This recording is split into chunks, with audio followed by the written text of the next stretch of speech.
But super big welcome. Good to see some new faces. Deborah, great to meet you. Is this Kelly? Yep, You're it Kelly? is. I'm trying to get my camera working there. Okay, all good. He's probably in the shop. He was I getting am. I his. just crawled out from under the tractor. Oh, Nice. So we got some land stewards in action. Love it. And then Karen. Is it Karen or Corinne? It's Karen, just spelled a little differently. Awesome. Good to meet you. Karen just Thank you. Same here. Your German translation was just fabulous. Thank you so much for your that was so fun. to that. I love doing that. Oh, it's such a huge value add. We have a few volunteers, for those who don't know right now, who are helping volunteer their time and efforts and expertise to translate the short documentary film from Farmer's Footprint from English to all these other languages, so that we can subtitle it and have that available on YouTube. So Karen just rocked it. Super grateful to you. Oh, that was great. Thanks. So good. All right, guys. Well, if you haven't been to one of these conversations before, they're super, super low key. Honestly, they end up feeling a bit like meet and greets, but centered around the nucleus of whatever topic that we're exploring today. So originally we had a land stewards and a non-land stewards, and my intention for it was to be like farmers and ranchers, people who consider themselves like, toes in the soil, like not true land stewards, but, people who are doing that work of stewarding land as more of like a profession or like, part-time or hobbyist or whatever it is. Even gardeners, I was thinking, would be in that original group. So we had a first conversation around that, and it was just a total mixed bag. Some people were not stewarding land, some people were, and the conversation was better because of it. And then we had a non-land stewards one where the intention was to have folks like non-farmers, non-ranchers, people who are more identifying as just consumers or, curious or, activists who are, focused on either the health and wellness or like the environmental standpoint of regenerative agriculture. And again, it was a mixed bag. We had some farmers, we had some non-people. So I was like, I think the real message here is there's duality in everyone, like even if you're a land steward, you're also a consumer. Even if you're a consumer, you have something in you that's connected in a really integral way to land or stewarding it or being a part of that solution. So we're just melding them together and calling it a land stewards talk going forward. But the first few sessions were super generative. And I think since we have an intimate group today, it'd be beautiful to just all go around and maybe share a little bit about ourselves and what we're working on and how we identify as a land steward or, whatever that means to you. And then we can kind of dive into whatever feels good as a group. So that's kind of the flow. And I can kick us off. So I'm Tori. I'm the director of community here at Farmer's Footprint. I've been on the team for about 6 months or so. And if you guys are in the Farmer's Footprint community on Mighty Networks, you'll probably see my name buzzing around in there a lot. Hopefully you guys aren't sick of me yet. But that's just my joy. I think I'm so lit up on what's happening in this community and what's coming alive. And as an organization, we really focus on storytelling. You'll see that a lot in our Meet a Farmer series on our website, and then also in our Instagram. We're always trying to, create stories and share out information around what's happening. And I think social media especially is so useful for, dialogue between Farmer's Footprint and people who are kind of absorbing that information. But there is this apparent need for a thriving community of farmers and ranchers and scientists and doctors and so many people who are just within the conversation, but they're not necessarily talking to each other. So that was the main intent of the community piece, and just hosting conversations like this, like ways that we can meet each other, figure out what each other are working on, how we can support each other, share resources, and then also any other things that you guys want to talk about. This is such a free and open space, and I empower each of you to share with me what you're thinking, and we can make it happen. It's super easy to activate. We're really nimble in that sense. So yeah, that's the skinny of it. And I live in Southern California. I don't have like a technical background in agriculture at all, although I'm super interested when things come back online. I really want to develop more capacity around just like working with the land, and I'd love to do like a permaculture course. Super stoked on that. But my professional background is in community design and community management. So this was a good landing spot for me. Super thankful for it. And I've just always been oriented towards sustainability and, environmental stewardship and conservation. And yeah, I volunteered on a farm this past summer in 2020 and really felt some of that closeness to the land and, you know, packing CSA boxes and taking one home and figuring out what to make out of, you know, what's that thing called? I always forget the name of it. Kohlrabi, I was like, what's kohlrabi? Like, what is this? So there's all these different types of lettuce. It like blew my lid off my pot. Like, I'd only ever really shopped in grocery stores growing up, and like sometimes farmers markets when I was in high school and college. But even then, I feel like to just like have something to take home with you, like the variety, the freshness of the food, it really just changed my world. And I felt it like on a health level too. So huge connection on so many pieces of the work that's happening here and that I know some of you are doing on this call. So that's just a tidbit about me. But yeah, I'll pass it maybe Deanna if you want to share a little bit about yourself. Cool. Well, we are a grain farm in central North Dakota, and we are focusing on growing all of our grains are regeneratively grown. So, and for us, that means first and foremost, it just means no tillage, like ever. Even in our gardens, we aren't tilling in any way. And so that's the thing that's at the forefront of everything we do is soil health and making sure that we have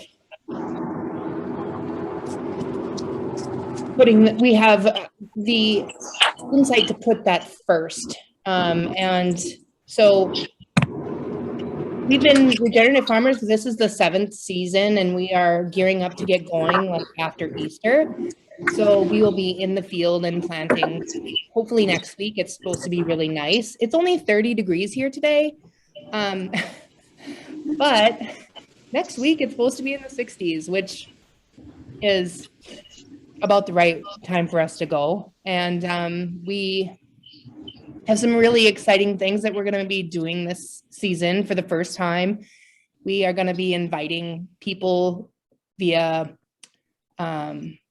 social networking and through our YouTube channel and through our website to come grow with us. Like, we're going to have videos so you can see on, you know, a regular basis of what things look like on our farm, the good, the bad, and celebrate it all, because not everything turns out. And our focus is mainly transparency. So we want people to be able to see how we're doing things, and be held accountable for the way we're doing our growing practices. And I feel like people are more interested in that now more than ever. And especially since we don't fall under a label of any sort, like we aren't certified organic or regenerative organic certified or anything like that. Partly because I don't have a lot of faith and trust in those labels as a consumer myself. And so, yeah, so we're getting geared up for spring's work, and that's why my husband is in the shop and I'm in the house. So that's what we're doing. Right on, Deanna. That's amazing to hear you guys are inviting people out to like have that true experience of, I love that, just transparency. That's so amazing across the board. I'm going to share for y'all who haven't had a chance to catch it. Deanna and Kelly did a farmside chat with us. So if you want to learn more about their work, there's some information there, as well as like a recording of the session. And hey, Kelly, do you want to go next?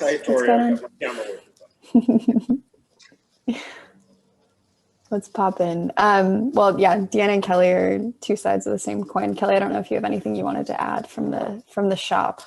Love the action mode you've got.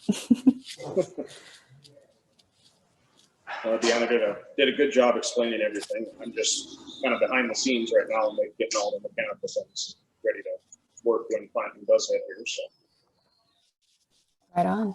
Dig it. Cool. Dusty, Dusty or Karen or Deborah, whoever wants to hop in. Okay, I'll unmute. So I'm in Utah, and I'm just a home gardener. A couple years ago, our son got into regenerative agriculture when he worked on the organic farm at his university. So he gave us a plot in our community garden here in Park City for Christmas, and got me involved with, and it got me hooked. Absolutely. So that's, my focus is really more just kind of home gardening, trying to figure out how to make it work in a cooler climate. I'm moving away from pharmacy, which is what I did for 30 years, and really excited about the work of Dr. Bush, linking all of the nutrients in the soil and the microbiome and so forth. So kind of trying to move forward with that in nutrition. And we're also moving up to Teton Valley, to the Driggs area. We have a parcel of land that we're hoping to build on in a couple of years. It's being dry farmed right now organically. So love to learn more about any processes of dry farming, cool climate farming, and also working with Kiss the Ground in our community to help the town and townspeople move away from usage of chemicals on landscaping and so forth. That's my other focus right now. Amazing, Karen. How are you working with Kiss the Ground on that initiative? Working with our local government, basically. So taking some training from them and some tips and tricks. So not directly working as a role with them, but more utilizing their resources. Amazing. That is so good. It's a great organization. That non-toxic neighborhoods. Okay, so you know about non-toxic too. Yeah. There's also another one, Herbicide-Free Campus, which, I mean, campus is in their name. They originally focused on schools, but I think their resources can be shared out beyond that. Okay, I'll look into that. Thanks. Yeah, and then I'm also going to drop, there's a Denver Urban Gardening Club. So I don't know how similar the climates is between Utah and Colorado, but maybe that could be useful for your gardening skills. Absolutely. Exploration. Yeah, pretty similar. Yeah. Dry, sunny, yeah. and high. They have a really pop-in Mighty Networks community too, where you can, people are always asking questions. It's really cute, actually. They have a whole section where it's take a picture of this volunteer, a weed that you don't know what it is, and other people help you identify it. It's kind of fun. Great. So good. Awesome. Thank you. Thanks, sir. Yeah, totally. All right. Well, I'll let you popcorn to whoever you want. All right, Deborah. Hi, this is my first thing like this. I joined Farmers Footprint 2 days ago, and I just have so much respect for, what I'm hearing right now. I feel like it's the first day of kindergarten or something, to the extent to which I'm a new kid. I come from, I'm in Los Angeles, California. I'm actually here, if I can give you a glimpse of where I am, right on the beach. Wow. Are you in Santa Monica? Yeah, right by the pier, which is Wow. temporary, but it's just sort of where I'm spending the pandemic. And I'm coming from a background from, it's embarrassing to say it, I'm a composer, and I've been working in Hollywood for 20 years. And so movies was my life. And I had a big health scare, or just, wake up call, as they say, and just my perspective on everything that I've ever known has dramatically shifted. And I'm here to learn about what is suddenly really interesting and important to me, and to I'm shifting my career into developing something that has much more of a health-based thing that works with people's minds and their ability to be aware of what will serve them health-wise. So I'm just, I had to get just re-educated about everything I knew. I'm from Silicon Valley. I'm from family of academic doctor types. And I just am finding that this group probably represents what really ties into true health. And so I'm intimidated, but I'm thrilled to just be here and be a sponge for information.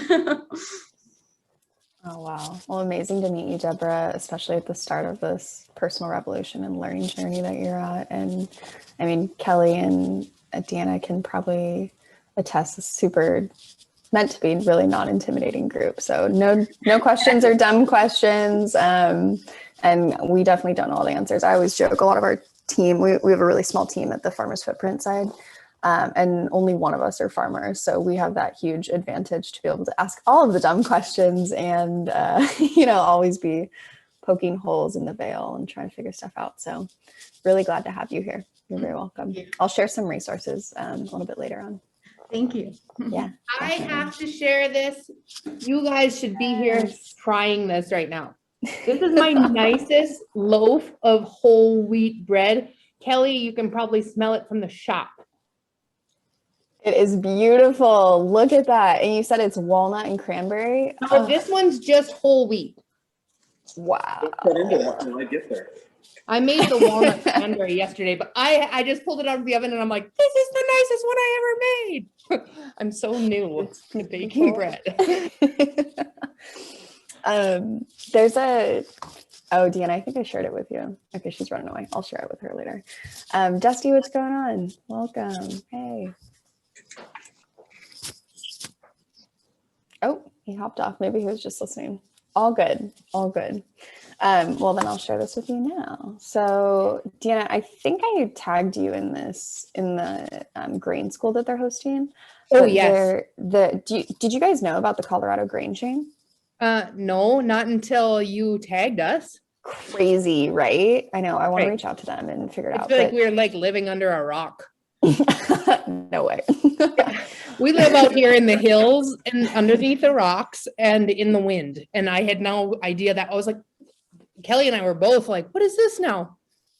It's really cool. Yeah, for Deborah and Karen, if you guys haven't had a chance to look yet, it's almost like a co-op style, but solely for grains. And Karen, it's pretty close to you, at least like logistically wise, just to state over. But it's like locally owned and operated businesses and consumers that are focused on producing and supporting grain from heritage, ancient, and locally adapted grain. So it's like farmers, millers, bakers, brewers, distillers, and chefs.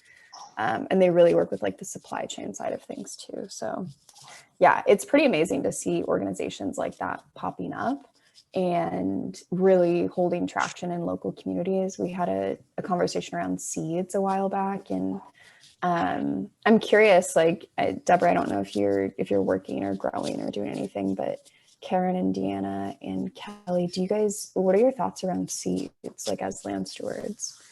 Do you save them? Do you buy them? Are you trading them with, local community members? Yeah, save seeds. Yeah, the preserved seed produce endophytes. So like we want to save our seeds. For a seed grown in a microbial rich environment will produce offspring that's healthy and has natural immunities to ward against pests, malnutrition, nutrient deficiencies. So each generation becomes healthier and healthier if that seed is born in a microbial rich environment. So much like a natural childbirth, it's that seed has to have a natural birth in the soil, be produced from that healthy plant. We save that seed. That seed doesn't need seed treatments, fungicidal treatments, any type of treatments to try to make it healthy. So it's very important for us to save seeds grown on this farm. Like we try not to bring in seeds from elsewhere unless we're introducing a new variety or something. We try to let those varieties adapt to our conditions and on our farm, in our environmental microbiome. So I think saving them is very important. When we're growing some new heritage and ancient varieties this season, einkorn wheat, Rouge de Bordeaux wheat, Egyptian hullus barley, and golden flax. So those are all new to our farm this season. So it's going to be an interesting test for like nutrient density in the grain that we received that was grown. Most of those seeds that we got, the seed for those specialty crops, they all came from mostly from organic growers. Well, organic growers that were using organic practices but not certified because they couldn't afford to be certified or whatever. So the seeds are coming from organic grown environments mostly, and then we will seed them into our regenerative fields this year. And I'm really anxious to see how they do. I think Kelly and I had talked about sending some off to a lab to be tested for nutrient availability in the organic version versus our first crop grown regeneratively, to see if there was some differences. I've been told that it will almost certainly be higher in zinc, which is great for immune boosting. It's a great immune booster, but I've been told that it'll be higher in zinc, but it's kind of an interesting, and I'm not going to do anything with the information. I just kind of want to know. It's like, I wonder what it is. So it's really exciting and nerve wracking because we haven't introduced new seed in quite some time. And now there's like several varieties, but it was mainly because we had some consumers and bakeries that were wanting specific types. And so we said, sure, we'll give it a shot. So it's exciting and nerve-wracking all at the same time. But it'll be interesting to see what seed coming from a tillage system, what we can do with it in one season in a regen system, introducing it to that healthy environment. I'm really excited to get the offspring from that plant. That's what's really going to put to the test. And some of the early wheat varieties are hulled wheat, so it'll have the hull around the seed.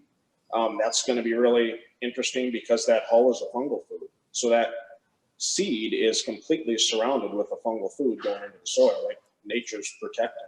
So that's going to be pretty interesting just to see where that's going to go, because that's the beginning of wheat, like where wheat started in ancient civilizations.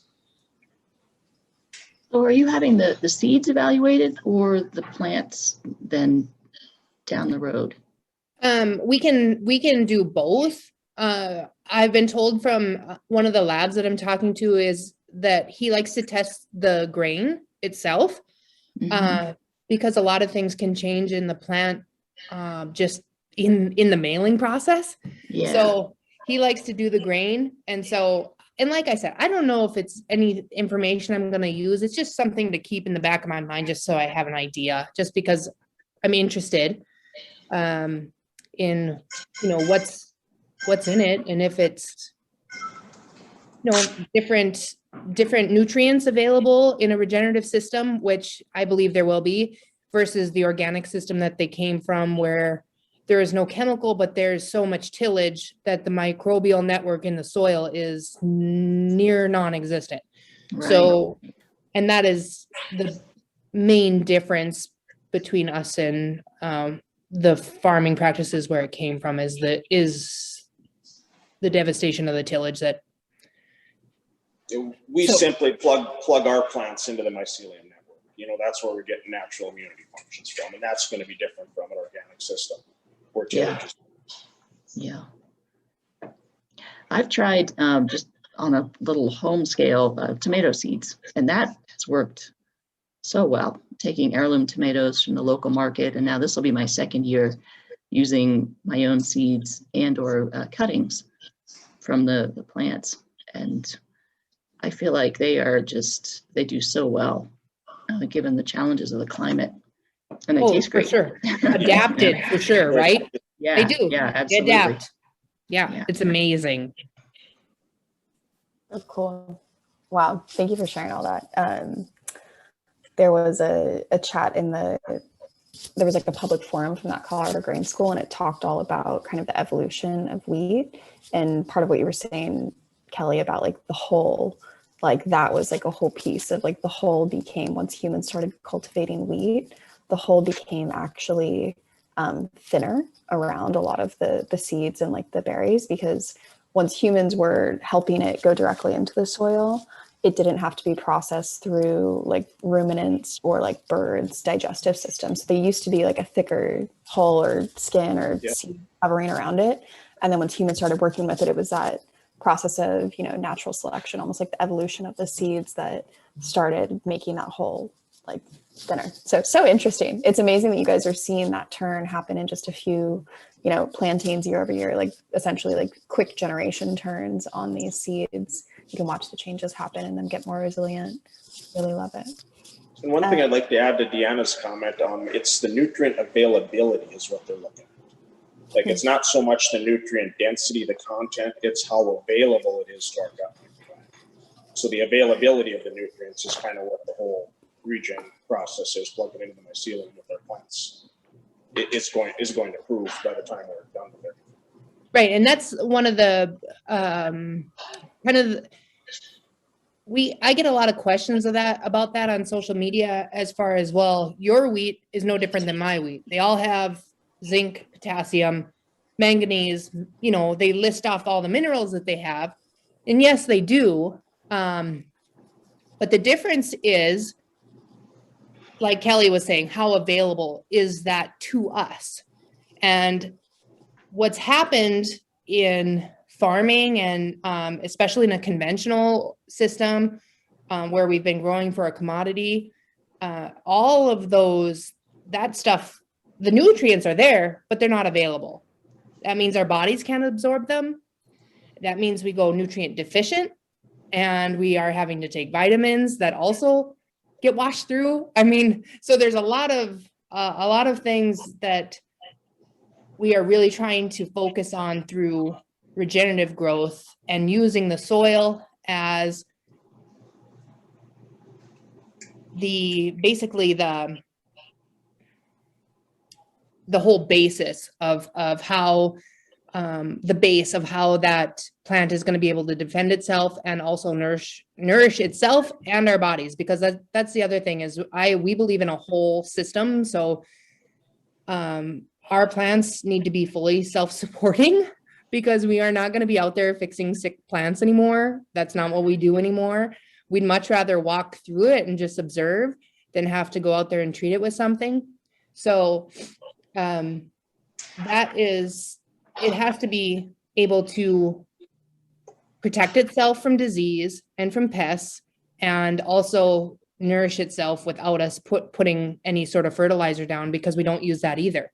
So, and because of that, our plants are stronger, and the grain has more nutrient availability for absorption to the body of either animals or people. So it's really an interesting oxidization process, I think, is what you're saying on the nutrients. By using certain species in our soil systems, we basically unlock the oxidized nutrients in our soils. And those modern wheat varieties are oxidizing varieties, where your ancient varieties weren't as oxidizing. So modern varieties are bred up to kind of tie up nutrients, and that's what we're eating in our breads.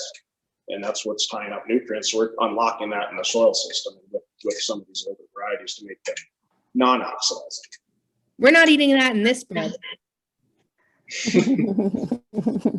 Are there sources? Back when bread was good for you. Yeah. Where could a person go to learn more about that, the bioavailability? I don't want to chew up time right now, but well, it's they're saying that they're not publishing studies on results in grains for like 2 to 3 years, and so there is proof in almonds. Is that right, Kelly? Yes, I believe there's proof in almonds. Okay. So for us, it's visualization, where we've seen the nutrients become unlocked in our soil system to feed our plants on our end. And so this is the only proof that I have specifically is this. So for every morning at breakfast, my husband makes eggs and bacon and an English muffin. Okay. So we've been doing that for years, and that's what we've been having. And then when I started grinding my wheat into flour, he asked if I could make English muffins. Like, sure. Like, who can't? No, but anyway, it's really super enjoyable. But in the beginning I was like, what? No. Anyway, so we subbed out the English muffins that were purchased from the store. And I put into our breakfast loop homemade English muffin using our regeneratively grown wheat. Now, to back up a little bit, my husband is very, he eats at certain times because his metabolism's so fast. So he has a 10 o'clock snack, usually a.m., 10 a.m. We eat before 8, and at 10 he has a snack.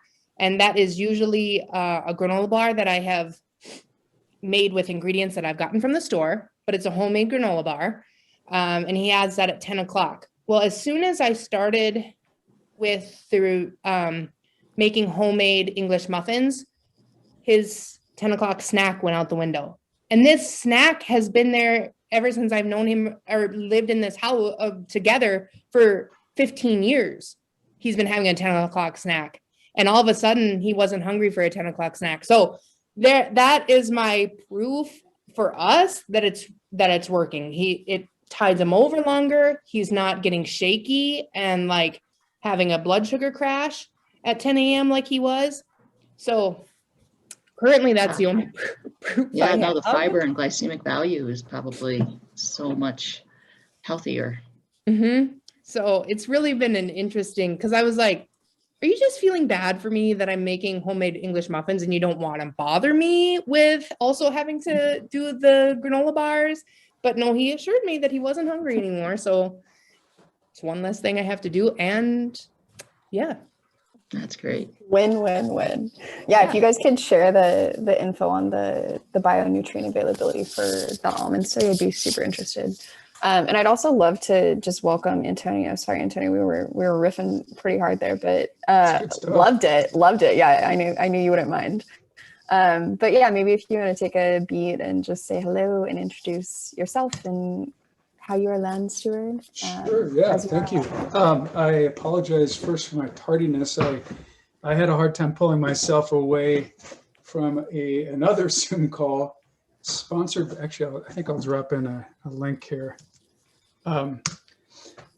I was listening in on an expert panel, international, I think based primarily out of Europe, but a panel of technology experts in the blockchain sector. Actually, I'm kind of excited because off of that, I have a April 4th call, one-on-one call with a gentleman by the name of, I'll tell you here in a second, Andrew Darley. Andrew is a former blockchain leader for IBM in Europe and now an independent blockchain consultant and advisor. He was included in the 2017 Tydo survey of top 500 influencers in UK tech sector at number 30. Anyway, my background for those, I guess everyone here except for Tori, I am a agroforester / entrepreneur / chocolate maker. I live in Western Colorado on a small acreage here. We're kind of dabble in the local farm community, but my real impetus is on my 15 hectares in Costa Rica in the cloud forest, the wet tropics. And we're expanding a cacao-based agroforestry model, which would be, a mixed-use perennial polyculture on 15 acres, which translates into 37.5 acres, but primarily intensive agroforestry, which is appropriate for the climate there. And what else? I've been kind of amping up my participation in these regenerative networks, kind of tweaking and reimagining my business model, interfacing with the tech community to a certain extent, out of interest with the emerging EOVs, it's ecological outcome verification, which are data points that the tech world is gathering and accumulating. And Tori sponsored a presentation by a mutual friend of ours, who's Christoph Josby, who's a co-founder at Nori, utilizing blockchain as a means of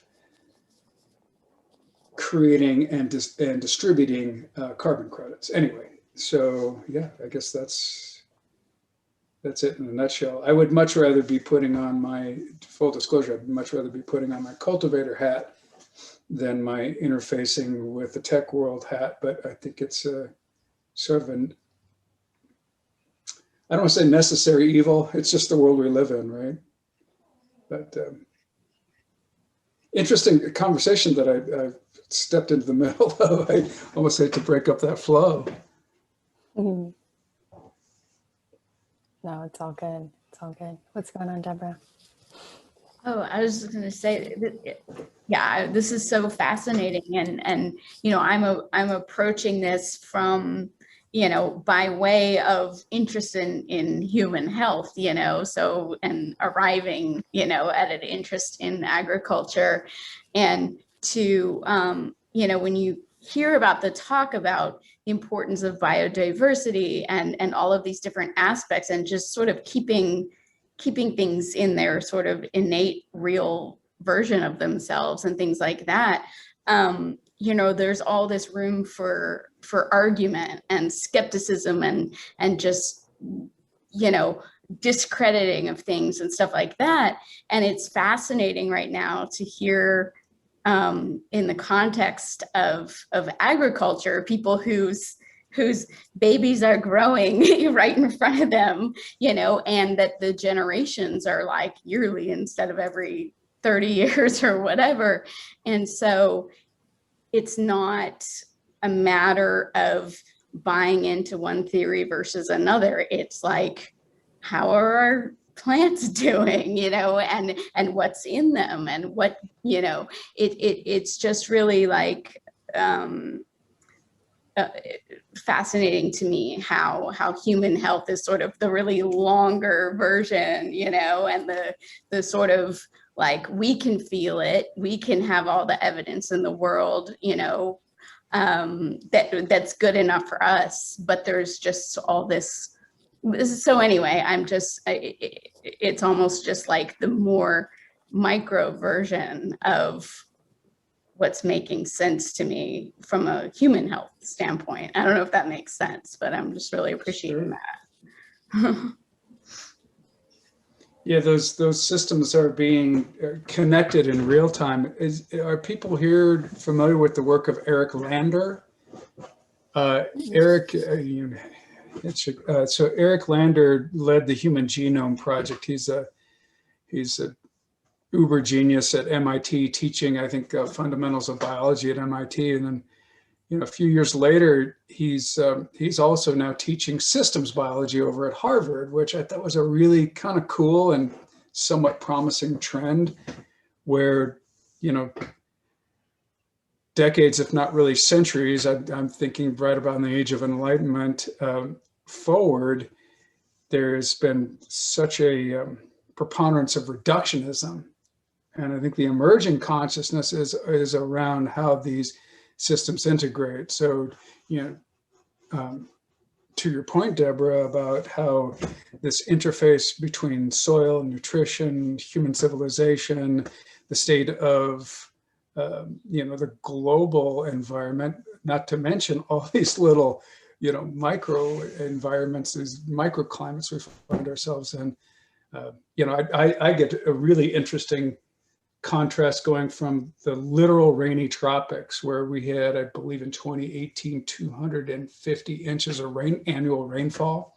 If you want your mind blown, that's a lot of rain, you know, even for this area, but, you know, consistently well over 100 inches of rainfall in a year. And then I live in Western Colorado, and I'm literally in the epicenter of this epic drought. Probably a decades-long drought pattern, on and off, with, you know, 2018 with the record snowpack, oddly enough, and then 18 months later we're back in drought pattern again. So it is complex, it's interrelated. You know, I talk about the carbon drawdown potential in, you know, the rainy tropics, certainly in terms of per hectare. has some of the, the greatest carbon drawdown potential. And, I am hoping to position my company to sell carbon credits to ski areas, because I'm in Colorado, and hey, I'm a Nordic skier, and I know both Nordic and Alpine are extremely concerned about snowpack. Well, if I can, assist in pulling carbon out of the atmosphere in Central America, and that has a more systemic effect on weather patterns globally, these are small drops in the bucket, but hey, we've got to start somewhere. So, yeah, I think I am optimistic about the trend toward greater, more cohesive, big picture thinking rather than simplified reductionism, return the biology to the soil, not make it, just a simple, biochemical reductionist formula. It's interesting. It's evolving, and now I'm cross-pollinating more so with the tech world to get comfortable with that. And that's an idea we've been chasing for 5-6 years now, with the ecological outcome verification data sets, that allow a farmer to be rewarded for carbon drawdown, for habitat restoration, for waterland management, watershed management. Anyway, I'm done riffing. I appreciate it. Stir that pot always, Antonio. I dig it. And Kelly and Deanna, I'm really curious. Kelly, I think you've mentioned before that, because you guys have been doing essentially regenerative practices on your extensive land for, I think, almost, if not more than 10 years now or so. And I think you mentioned that at least with Nori, there was no option to get retroactive carbon payments or, credits for your sequestration. So I'd be really curious, since you guys are regenerative farmers, your experience with the kind of what Antonio was speaking to, that tech X carbon sequestration potential. Yeah, from what we've seen, there was no payments for past carbon storage. It was just new practices. So if you're at that saturation rate, there was no increased payments. If you were you can only get so high. You can only store so much. Well, I shouldn't say that. We don't know how much we can store, but once you got a biologically active soil, your restoration rates kind of slow down. So there's no one really, as of right now, going back from the beginning to actually measure how much is in the soil. I think it's going to be way too costly to do that on an annual basis. All the testing, if we are to physically test per acre, per soil type, per zone, the field traffic our crop's always growing. I've always got a living root in our ground. We try not to put any traffic on the soil. So I think the added traffic of all the testing annually to try to prove it and to try to work through the weather. Traffic? I don't just people walking around near the crops trying to get to the soil to test it. Testing, the soil testing to verify. Yeah, whatever traffic it takes to get it verified. And another thing I have a huge fear about is, I understand the idea of selling your carbon credits and to get people to adopt, incentivize regenerative practices and to sequester carbon through no tillage, right? Because that's the only way we can do it, is to not till the ground. So I get the idea of incentivizing farmers and gardeners to make the shift, but I'm concerned not only, like he said, there's no retroactive way to pay it out for people that have been doing it on their own. But what I'm concerned is with the whole big industry saying well, yes, I release all these toxins into the environment, but don't worry, I buy my carbon from this farmer in North Dakota, so it's okay. Because I don't think that's gonna be beneficial to anyone. And we are already doing that. And if the big industry isn't changing their practices and just paying to buy credits, and that money, don't get confused, will not go to the farmer. It'll go, like Kelly said, to the in-between men or women who are testing the ground or doing whatever. So my concern is the whole greenwashing effect for people that are making it seem like, hey, we're green because we're lowering our carbon footprint by buying somebody else's carbon. So I don't know. I think Kelly shares my passion about it, but my carbon is not for sale. Like, I don't want any part of that. That's just where Our I'm at. children have clean air right here to breathe. So for me to accept a $100,000 check to let a big corporation do $1 billion worth of damage to hundreds of thousands of children that have to live around that, it's right. That kid in New Jersey is still playing baseball in the smog. It doesn't change it. You know, so that it is what it is. the middleman, someone in between is going to make all the money, and the farmer get the peanut shells. You know, that's kind of what I'm seeing of it. That's essentially how commodities markets were set up to work anyway. I mean, historically, there's a long precedent. Yeah. You know, it's the commodities brokers that make a killing. Meanwhile, you know what, you guys are saying some things I find super intriguing. You know, as I kind of work to penetrate this niche market, but you know, again, my greatest concern is that these are the voices that aren't being heard.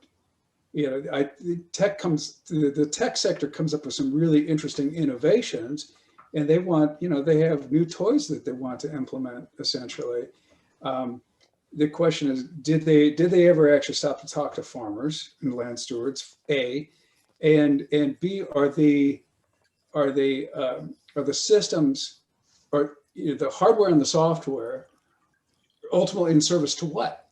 Are they in service to technology? Are they really in service to the Commonwealth, to the citizen farmer? You know, who's you know, I have you raise a really interesting point, Kelly.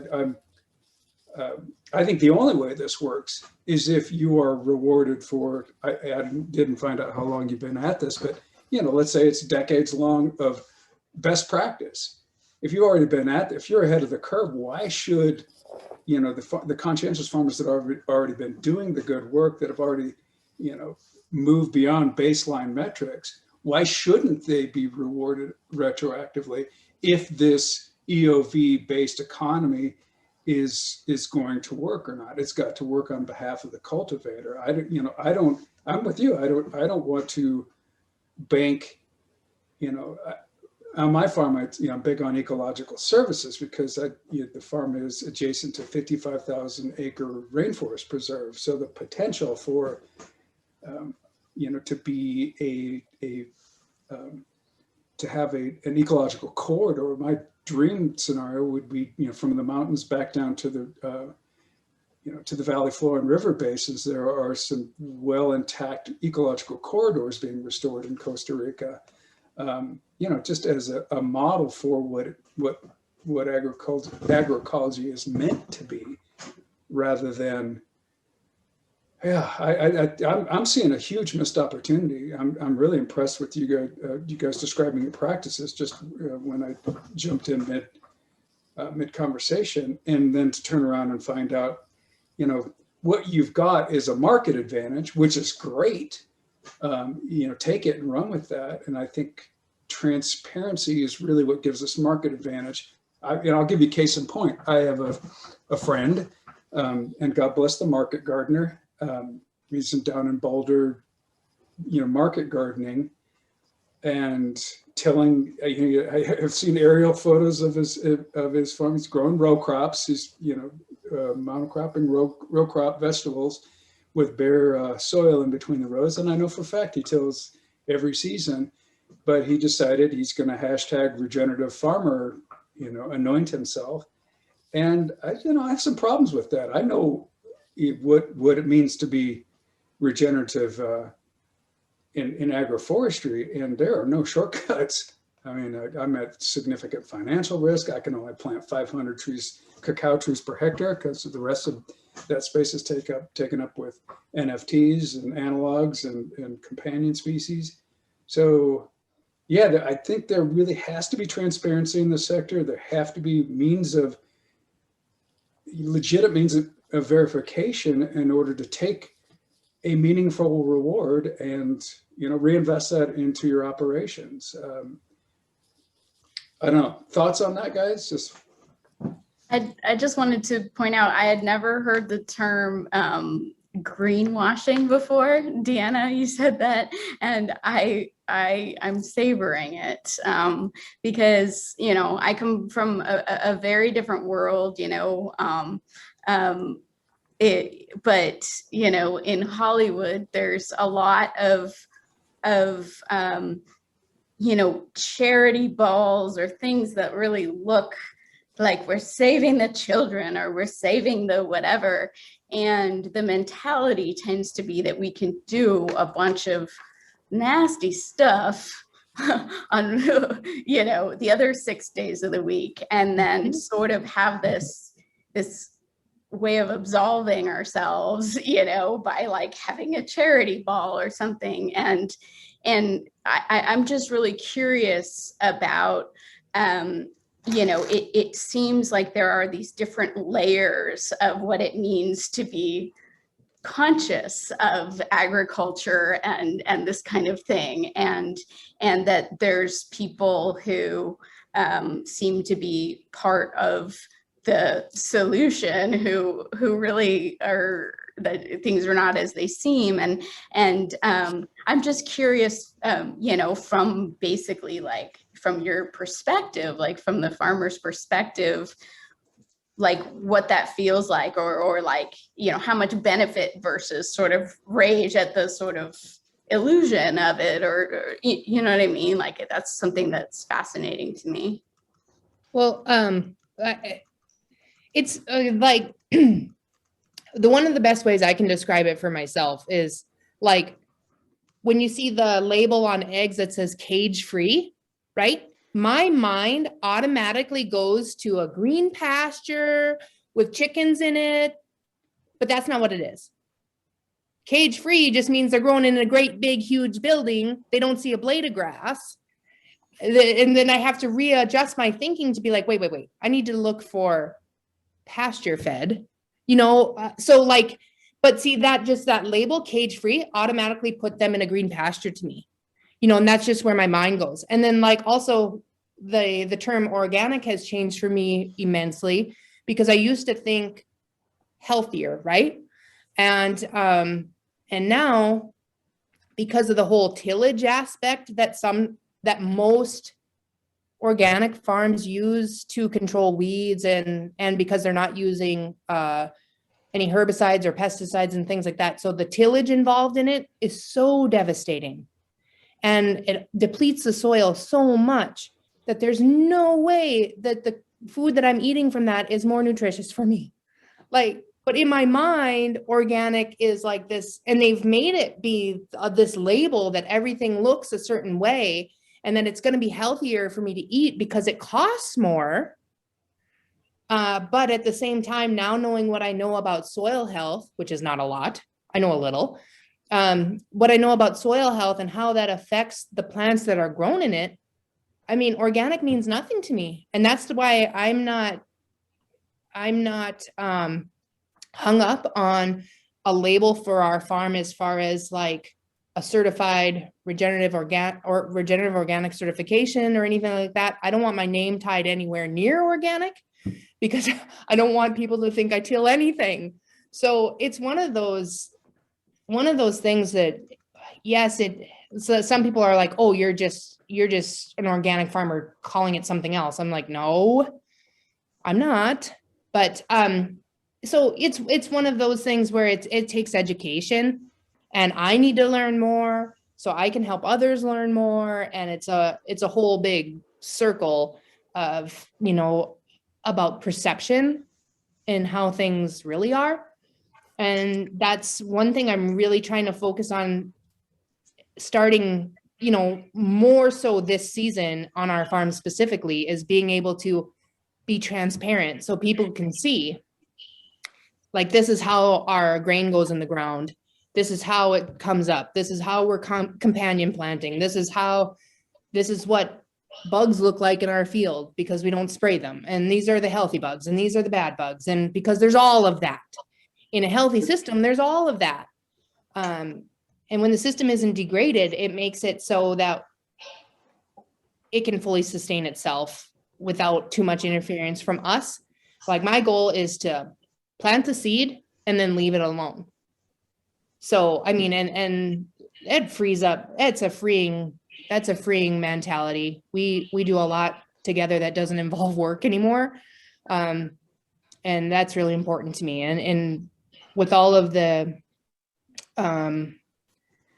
like, micromanaging that we used to do as conventional farmers, that is all kind of gone by the wayside, which is sometimes the hardest part, is to, like, put away all the tools in the toolbox and not use any of them. So I've convinced Kelly to start selling some of those tools so we don't even get tempted to use them.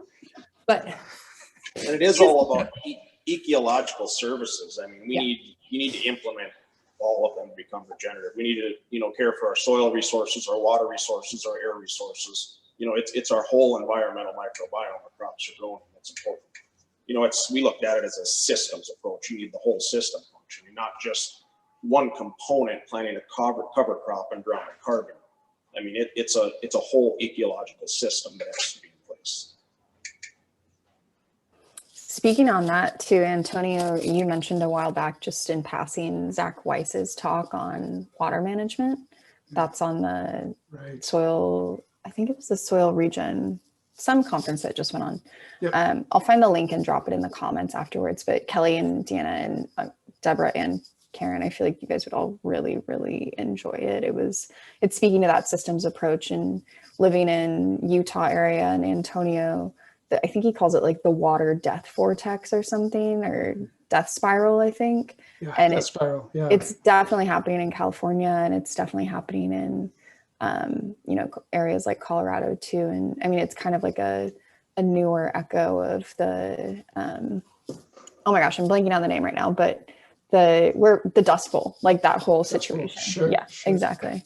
So Yeah. I'll find that link and share it with you guys, but it's so true. I mean, our soil and our water and our air is so intricately connected. So I appreciate you guys bringing up that 30,000 foot view. I also this is such an amazing conversation. I don't want to cut it off, but I have another call and I have to jump, and it makes me sad because this is so fun.